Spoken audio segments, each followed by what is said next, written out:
All right, welcome, welcome. Yeah, I see you. The color of the day is gray. Silver gray. That's the color of the day. Okay. And I saw the red vehicle.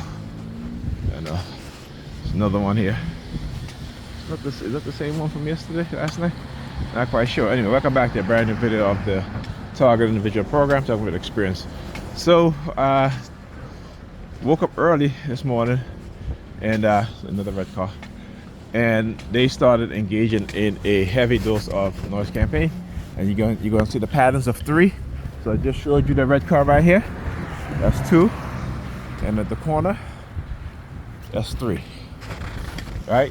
So using the color red in the patterns of 3, right? It could be 3 cars. It could be a combination of people on the street wearing red, along with cars or other things, sneakers, what have you, clothes, what have you. But it's always in trees, right? In 3s. And don't get thrown off by the guy over there with the red hat, okay? that's them just trying to throw me off.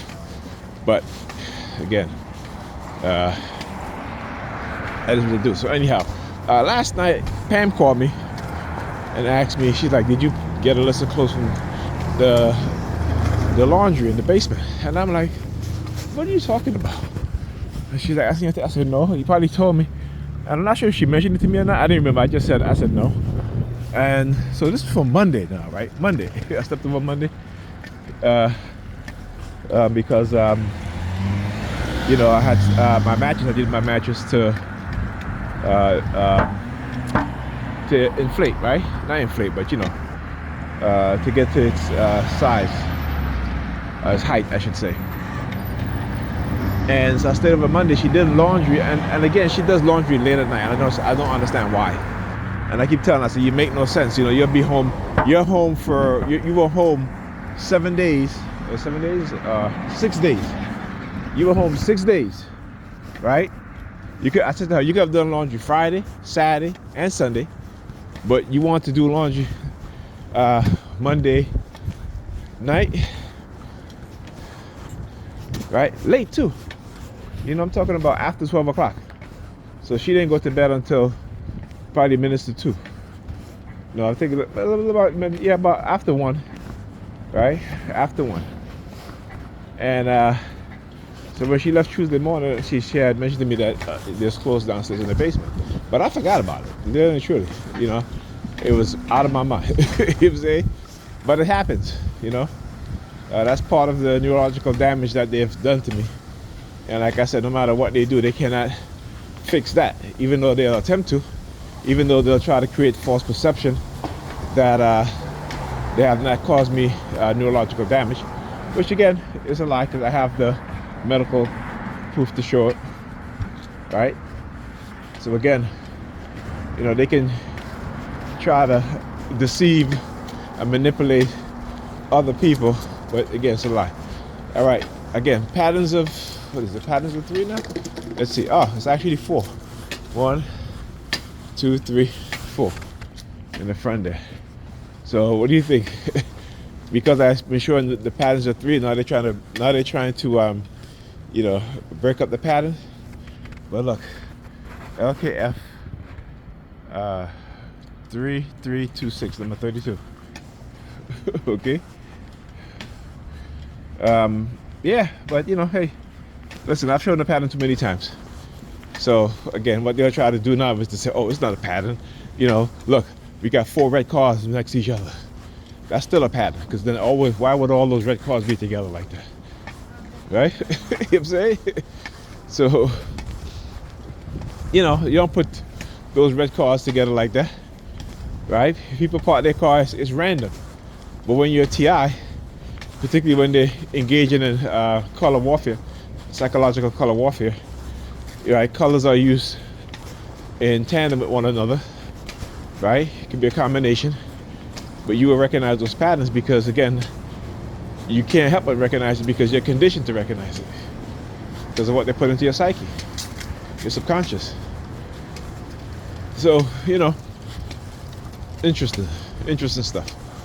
All right, but it affects you. It does. And like I said, colors can have an extreme effect on your emotional state. Okay, and they know this. It isn't just a little, right? It isn't just a little. KDT 3275. Great vehicle, right? Okay. Yes, listen. There's documentation on these things. There's studies that they've done with these things in the military, CIA, the FBI. They weaponize everything. You have to understand that everything is weaponized. Right? That's the purpose of cognitive warfare. The weaponization of everything. All right. Anyway, that's what I was saying. So yeah. So she calls me and I said to her, I said no. You know, and I was surprised she was up because she called me. It was after 12 o'clock. And, you know, usually she's tired. Usually she's like knocked out. She's tired, right? So I was surprised that she called me that late. You know, and she was like, oh, because again, she could have asked me yesterday when I was there, right? She could have asked me when she came home on Tuesday, right? She could have asked me, oh, look at her, always using the mentally injured people. Oh shit, I missed the bus.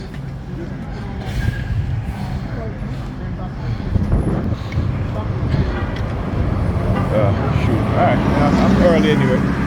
I mean, I'm not early, but you know, I'm early.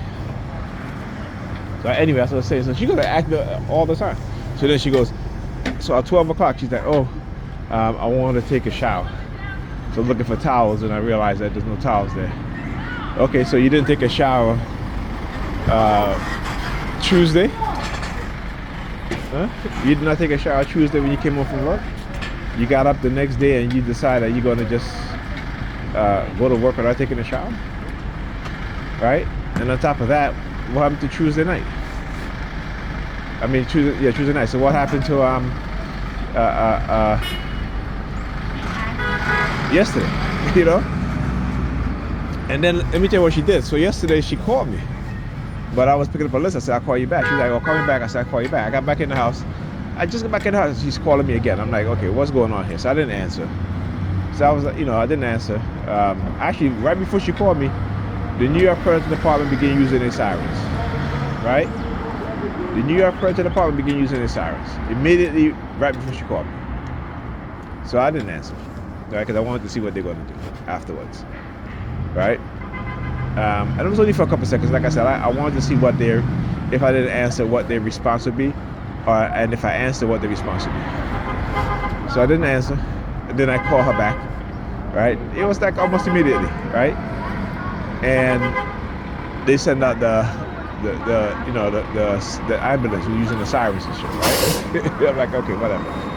So then she tells me about how she bought tickets to see Annie, the play at the theater at Madison Square Garden, and you know, so she's like, she bought 4 tickets if it's, you know, if I want to go. And I'm like, okay, you calling me, you put me in a predicament where I have to say, but I don't have to say yes, you know. But again, because you know, they know my profile in terms of, you know, I'm not going to say no, right?